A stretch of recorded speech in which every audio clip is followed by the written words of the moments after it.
Hi, எப்படி இருக்கீங்க? இன்றைக்கி நம்ம கிச்சனில் ஹீமோக்ளோபின் அளவை அதிகரிக்கிற மாதிரி ஒரு லேகியம் செய்ய போகிறோம். இந்த லேகியம் ரொம்ப டேஸ்ட்டாகவும் இருக்கும். எல்லாருமே சாப்பிட்லாம். டெய்லி ஒரு டீஸ்பூன் சாப்பிட்டுட்டு வர கண்டிப்பாக சீக்கிரமாக அந்த லெவலில் அதிகரிச்சிரும். பாருங்கள் எப்படி செய்யலான்னு பார்க்கலாம். இதுக்கு நான் எடுத்துருக்கிறது கத்தாழையை நல்லா ஃப்ரெஷ்ஷாக பறிச்சிட்டு வந்து அதை அப்படியே கட் பண்ணால் அதில் ஒரு எல்லோ கலரில் ஒரு லிக்விட் வரும். அது வடிகிற அளவுக்கு அதை நம்ம தனியாக எடுத்து வச்சிடலாம். பாருங்கள் எப்படி சொட்டுதுன்னு பாருங்கள். இந்த மாதிரி வரும். இதோட யூஸ் பண்ணக்கூடாது.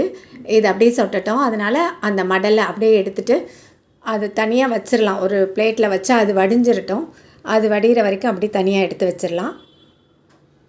இது நல்லா வடிஞ்சதுக்கு அப்புறமா தான் நம்ம யூஸ் பண்ண ஆரம்பிக்கணும். கத்தாழை உடம்புக்கு ரொம்ப குளிர்ச்சி தரும். இது வயிற்றில் இருக்க புண்ணு, வாய்ப்புண்ணு எல்லாத்தையுமே போக்கிடும்.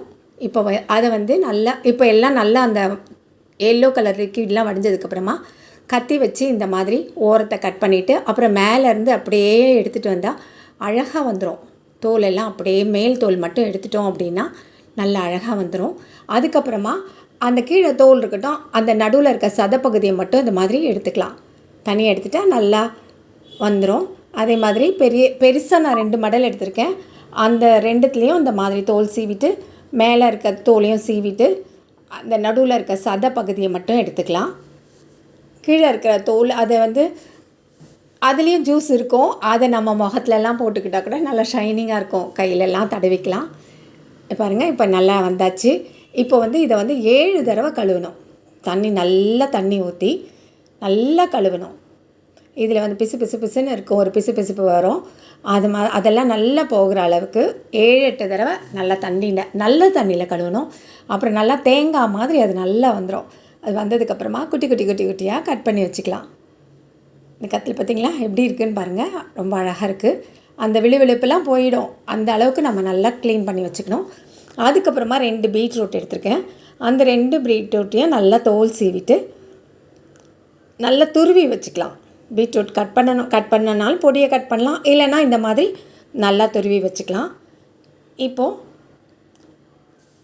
பனைவெல்லம் எடுத்திருக்கேன். இந்த மாதிரி லேகியத்துக்கு பனைவெல்லம் தான் நல்லது. நான் எடுத்திருக்க அளவுக்கு 2 வட்டை இருந்தால் போதும். அதை கட் பண்ணி போட்டு சின்ன துண்டாக போட்டு அது மூழ்கிற அளவுக்கு தண்ணி ஊற்றலாம். தண்ணி ஊற்றி அது நல்லா கொதிக்கட்டும். அதாவது நல்லா கரைஞ்சால் போதும். நல்ல பாகுபதம் அப்படிலாம் தேவையில்லை. இது கரையிற அளவுக்கு நல்லா காய வச்சுக்கலாம். நல்லா கரைஞ்சி வந்துடும். எப்பயுமே லேகியம்லாம் செய்யும்போது கருப்பட்டி போட்டோன்னா அதனோட பலன் ஜாஸ்தி.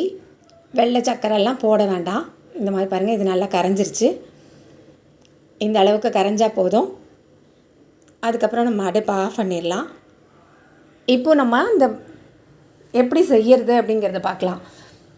இப்போ ஒரு கடாயில் இந்த நம்ம காய வச்சுருக்கோம்ல இந்த கருப்பட்டி பாகை அதை வடிகட்டிடலாம். மண் எதுவும் இருந்தாலும் நல்லா போயிடும். அதனால் வடிகட்டி வச்சுக்கலாம்.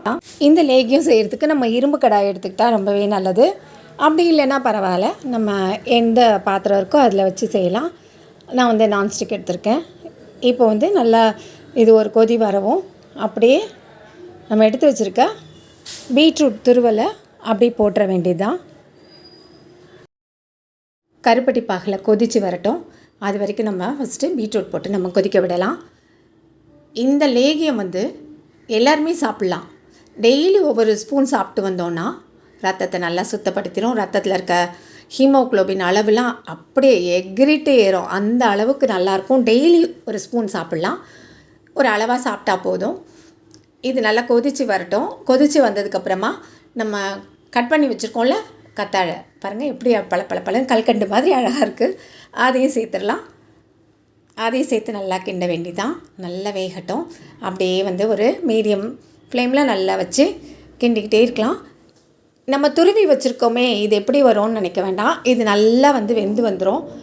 அப்படி கொஞ்சம் நல்லா கொதித்து நல்லா வெந்து வரும்போது நம்ம கரண்டி வச்சு அப்படி கொஞ்சம் நசுக்கி விட்டோம் அப்படின்னா அந்த கருப்பட்டி பாகெல்லாம் அதில் ஊறி நல்லா சாப்பிடவே ரொம்ப நல்லாயிருக்கும். அவ்வளோ சத்து. இது சாப்பிட்டு பார்க்கும்போது தெரியும் அவ்வளோ நல்லாயிருக்கும். சாதாரணமாக பீட்ரூட்டே அவ்வளோ டேஸ்ட்டாக இருக்கும். இதில் கத்தாழை அது இன்னும் டேஸ்ட்டாக இருக்கும். ஒரு மாற்றமும் தெரியாது. அவ்வளோ நல்லாயிருக்கும். நல்லா சிறு தீயிலேயே வச்சு நல்லா அப்படியே பாருங்கள் அல்வா பதத்துக்கு வந்துடும். இது அல்வானே சொல்லலாம். இதில் வந்து நம்ம நெய்லாம் விட போகிறோம். இதில் இன்னும் முந்திரி பருப்பு இதெல்லாம் போட்டு நல்லா ஹல்வானே சொல்லிக்கலாம். அப்படி நல்ல ஹெர்பல் ஹல்வா சொல்லிக்கலாம். அந்த அளவுக்கு இது டேஸ்ட்டாக இருக்கும். இது நம்ம லேகியமாக செய்கிறதுனால நம்ம முந்திரி பருப்புலாம் கூட சேர்க்கலை. இதில் கடைசியாக வந்து நம்ம நெய் விட்டுக்கலாம். நம்மளுக்கு எவ்வளோ தேவையோ அவ்வளோ விட்டுக்கலாம். நான் 3 டேபிள் ஸ்பூன் விட்டேன்.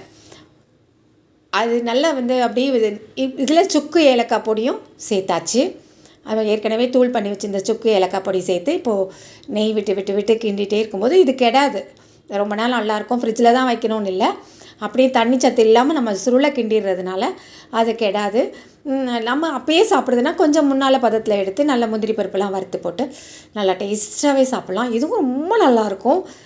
ஒரு தடவை சாப்பிட்டு பார்த்தா அவ்வளோ உடம்புக்கு நல்லா குளிர்ச்சி கொடுக்கும். அவ்வளோ சத்து இதில். கண்டிப்பாக ஒரு தடவை செஞ்சு சாப்பிட்டு பாருங்கள். குழந்தைங்களுக்கும் ரொம்ப பிடிக்கும். இது நல்லா ஹல்வான்னு சொல்லி கொடுக்கலாம். ரொம்ப நல்லாயிருக்கும். நல்ல ஹீமோக்ளோபின் அளவு கம்மியாக இருக்கவங்க எல்லாம் நிறைய சாப்பிட்லாம். இது டெய்லி சாப்பிட்டுக்கிட்டே வந்தால் கண்டிப்பாக வந்து நம்ம வந்து கஷ்டப்பட்டு கஷாயம் அது இது வேறு ஏதாவது பிடிக்காததெல்லாம் சாப்பிட்றத விட இப்படி டேஸ்ட்டாக செஞ்சு சாப்பிட்றலாமே. நீங்களும் ட்ரை பண்ணி பார்த்துட்டு எப்படி இருக்குன்னு சொல்லுங்கள். பிடிச்சிருந்தால் மறக்காமல் லைக் பண்ணுங்கள், கமெண்ட் பண்ணுங்கள், ஷேர் பண்ணுங்கள். இன்னும் SRM கிச்சனை சப்ஸ்கிரைப் பண்ணாதவங்க உடனே சப்ஸ்கிரைப் பண்ணுங்கள். பக்கத்தில் இருக்க பெல் சிம்மில் ப்ரெஸ் பண்ணி ஆல் கொடுத்து வச்சுங்க. மீண்டும் சந்திப்போம். பாய்.